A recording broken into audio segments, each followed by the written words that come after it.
बिस्मिल्लाहिर्रहमानिर्रहीम। अस्सलाम वालेकुम डियर स्टूडेंट्स। एसएससी पार्ट 2 के पीबीए के जो प्रैक्टिकल्स की वीडियोज़ हैं उसके सिलसिले में सेक्शन 1 की सबसे आखिरी प्रैक्टिकल की वीडियो होगी। उसके बाद सेक्शन 2 के प्रैक्टिकल्स की वीडियोज़ होंगी। तो सेक्शन 1 में ये जो आखिरी प्रैक्टिकल है, determine the resistance of a galvanometer by half deflection method, ये एक ऐसा एक्सपेरिमेंट है कि इसको सबसे पहले आपको सर्किट के ऊपर देखना पड़ेगा कि इसको परफॉर्म कैसे करते हैं, तब आपको इन क्वेश्चंस की समझ आएगी। क्योंकि इससे पहले जो एक्सपेरिमेंट्स थे मैंने वो परफॉर्म करके एक्सपेरिमेंटली तो नहीं दिखाए थे, जस्ट उनकी सर्किट डायग्राम और उनसे रिलेटेड क्वेश्चंस आपको समझा दिए थे। तो सबसे पहले इसको जाकर प्रैक्टिकली सर्किट में देखते हैं और फिर इन क्वेश्चंस की तरफ वापस आते हैं इंशाल्लाह। इस एक्सपेरिमेंट का सर्किट देखिए मैंने कंस्ट्रक्ट किया है। सबसे पहले एक ये बैटरी एक सेल है, इसके साथ सीरीज़ में इस वायर के थ्रू ये रेजिस्टेंस बॉक्स लगाया है। रेजिस्टेंस बॉक्स के ऊपर आप देख सकते हैं कीज़ लगी हुई हैं और हर की के साथ एक नंबर लिखा हुआ है, ये रिप्रेजेंट करता है रेजिस्टेंस को।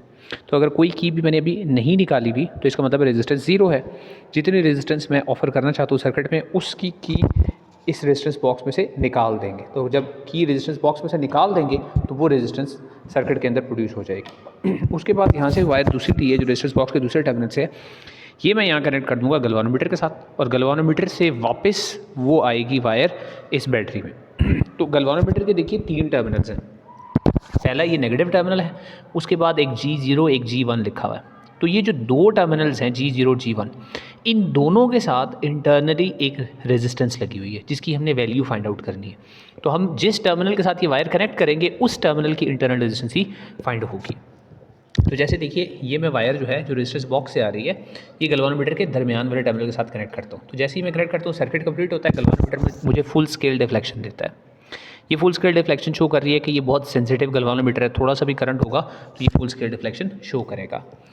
उसके बाद मैंने इस गैल्वानोमीटर के साथ पैरेलल में ये एक और रेजिस्टेंस बॉक्स लगाना है। याद रहे ये तीनों सीरीज़ में लगे हुए हैं, बैटरी, ये रेजिस्टेंस बॉक्स और गैल्वानोमीटर, ये तीनों सीरीज़ में कनेक्टेड हैं।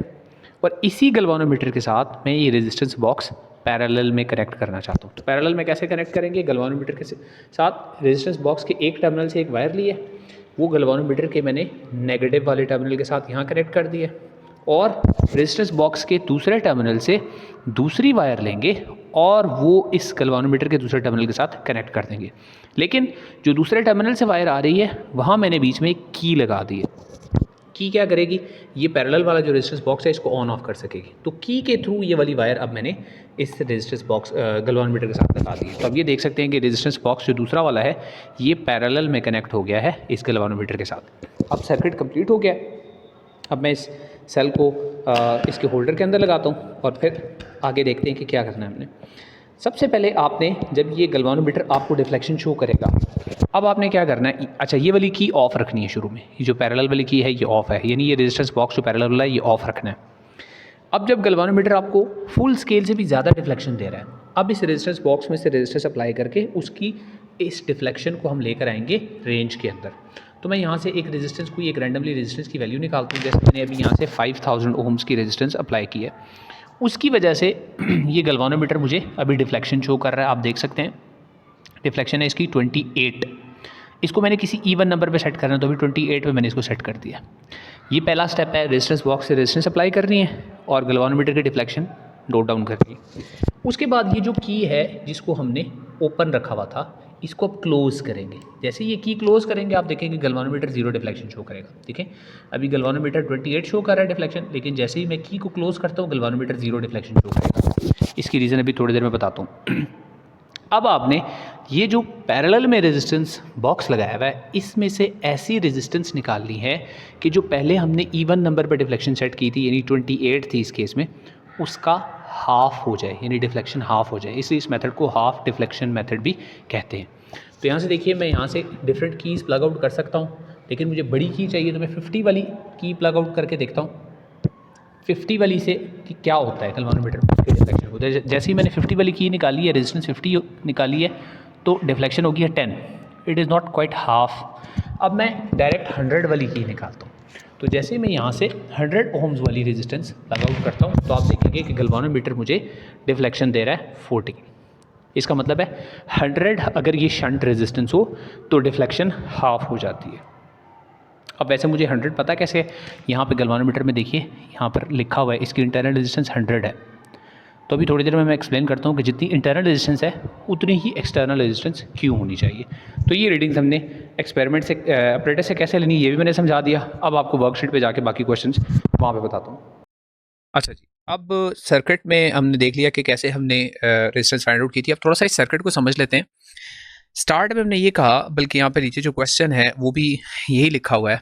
इसकी परफॉर्मेंस जो है वो ये है कि when the switch S is initially open, open switch का मतलब होता है कि ये रास्ता बंद है, यहाँ से करंट आगे नहीं जा सकता। और क्लोज स्विच का मतलब होता है कि ये रास्ता कंप्लीट है और यहाँ से करंट आगे जा सकता है। तो शुरू में मैंने बताया था सर्किट के ऊपर भी कि ये वाला स्विच ओपन रखना है, यानी यहाँ से करंट नहीं जाएगा। तो करंट कहाँ से जाएगा? तो देखिए यहाँ से जो बैटरी से करंट निकलेगा वो यहाँ से इस रास्ते को इख्तियार करता हुआ यहाँ से आएगा, और यहाँ से एक ही रास्ता है गैल्वानोमीटर में से जाने का। तो सारे इलेक्ट्रॉन्स यानी सारा करंट गैल्वानोमीटर में से जाएगा और फिर वो वापस बैटरी में आ जाएगा। तो ये वाला रास्ता जो है ये अभी बंद होगा। उस वक्त हमने जो वैल्यू नोट की थी रेजिस्टेंस की वैल्यू वो थी, अच्छा ये values I have to change this values a little. तो ये वैल्यूज जो थी ये हमने 5000 ओम रेजिस्टेंस अप्लाई की थी 5000, और उससे जो डिफ्लेक्शन आई थी वो आई थी 28। अच्छा, उसके बाद मैंने ये कहा था कि शंट वाला जो रास्ता है, शंट वाला जो स्विच है उसको क्लोज कर दें।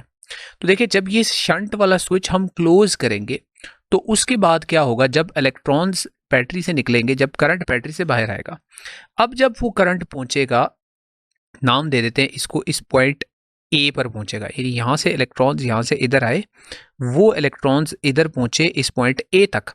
तो पॉइंट ए तक पहुंचने के बाद अब करंट के पास एक नहीं दो रास्ते। अब देखिए यहाँ पे पॉइंट ए पे पहुंचकर करंट आगे भी जा सकता है, गैल्वानोमीटर में से भी जा सकता है, और इस स्विच वाले रास्ते से भी, इस शंट वाले रास्ते से भी जा सकता है। अब इसको शंट कहते क्यों है? इस रेजिस्टेंस को जो यहाँ पे लगाई हुई है, शंट वो रेजिस्टेंस होती है जो स्मॉल हो और किसी कंपोनेंट के साथ पैरेलल में लगी हो और करंट को दो रास्ते अल्टरनेट पाथ प्रोवाइड कर रही हो, तो ऐसी रेजिस्टेंस को हम शंट रेजिस्टेंस कहते हैं।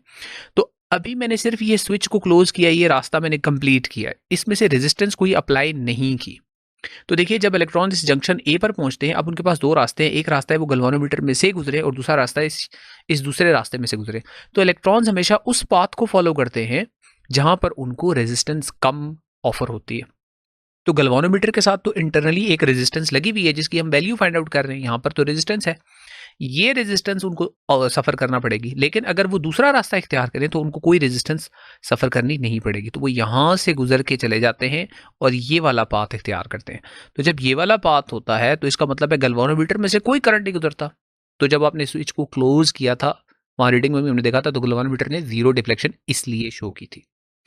उसके बाद क्या होता है, उसके बाद हम ये जो शंट रेजिस्टेंस है यहाँ रेजिस्टेंस अप्लाई करते हैं और मैंने कहा था यहाँ पर रेजिस्टेंस 100 जब अप्लाई करेंगे तो फिर क्या होगा, तो गैल्वानोमीटर के साथ जो रेजिस्टेंस इंटरनली लगी हुई है जिसकी हम वैल्यू फाइंड आउट कर रहे हैं, अगर वो भी 100 हो और जो शंट है वो भी 100 हो, अब क्या होगा, अब इलेक्ट्रॉन्स दो हिस्सों में डिवाइड हो जाएंगे। अब करंट दो हिस्सों में डिवाइड हो जाएगा, आधा करंट इस शंट वाले रास्ते से गुजर के जाएगा और आधा करंट जो है वो इस रास्ते से होकर जाएगा। इसका मतलब है अब करंट दो बराबर पाथ्स में डिवाइड हो गया। तो बराबर पाथ्स में डिवाइड होने का मतलब क्या है, अगर पहले गैल्वानोमीटर ने डिफ्लेक्शन शो की थी 28, अब आधा गुजर रहा है गैल्वानोमीटर में से, आधा तो शंट में से गुजर रहा है, तो वो आधा करंट जो गैल्वानोमीटर में से गुजरेगा वो डिफ्लेक्शन को हाफ कर देगा और डिफ्लेक्शन का हाफ जो है वो 14 हो जाएगा। और जब शंट रेजिस्टेंस 100 थी तब ऐसा हुआ।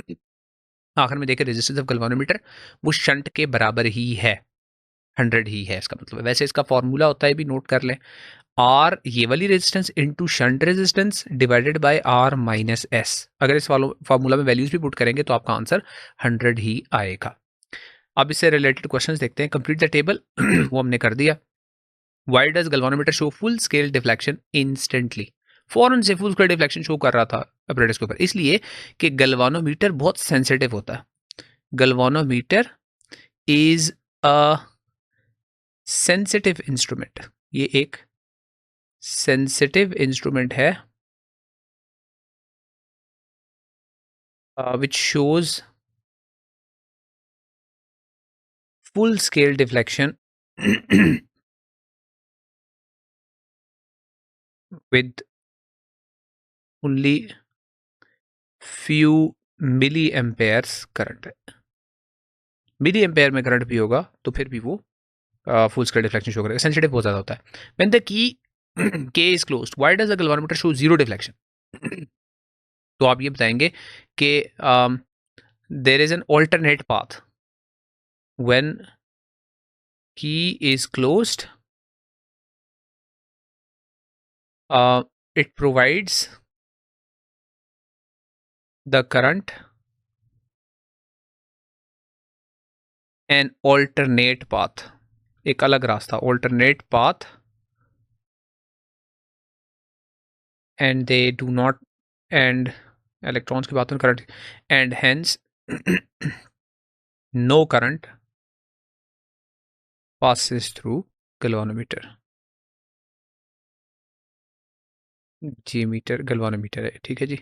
नेक्स्ट है what is shunt resistance? A small resistance, छोटी रेजिस्टेंस होती है, कनेक्टेड इन, पेन चेंज कर लूँ, ये पेन ठीक नहीं लग रहा. A small resistance connected in parallel, this is better, uh, to a component, उसको शंट बोलते हैं, ठीक है जी. नेक्स्ट है what is the role of shunt resistance in this experiment? It provides an alternate path. वो जो ऊपर आपने लिखा है वो इधर इस पे भी लिख सकते हैं, इसका आंसर यहाँ पे भी लिख सकते हैं. How can the range of the galvanometer be increased? तो गैल्वेनोमीटर बहुत सेंसिटिव होता है, तो अगर आप इसके साथ सीरीज में एक हाई रेजिस्टेंस लगा दें तो ये वोल्ट मीटर में कन्वर्ट हो जाता है, इसकी रेंज बढ़ जाती है. या आप गैल्वेनोमीटर के साथ पैरेलल में एक स्मॉल रेजिस्टेंस लगाते हैं, दोनों सूरतों में इसकी रेंज इंक्रीज हो जाती है. सो आप ये बताएंगे bye connecting a shunt resistance in parallel or a high resistance in series to the galvanometer, हम उसको उसकी रेंज को बढ़ा सकते हैं. ये वोल्ट मीटर में कन्वर्ट हो गया और ये एमीटर में कन्वर्ट हो गया. नेक्स्ट है what precautions must be taken in this experiment? तो करंट जो है गैल्वेनोमीटर की तरफ जो जाने वाला करंट है वो बहुत हाई नहीं होना चाहिए. So a large current can damage the galvanometer, hence small values of current should be used. ठीक है जी, ये इस एक्सपेरिमेंट से रिलेटेड कुछ क्वेश्चंस थे. अब सेक्शन 1 के आपके एक्सपेरिमेंट्स कंप्लीट हो गए. अगर आपने इससे पहले दूसरे एक्सपेरिमेंट्स नहीं देखे 1 2 3 और 4 तो ये आपके सामने स्क्रीन पे वीडियोज़ आ रही हैं, आप इन पे क्लिक करके ये देख सकते हैं एक्सपेरिमेंट्स. तो see you in the next video then इंशाल्लाह.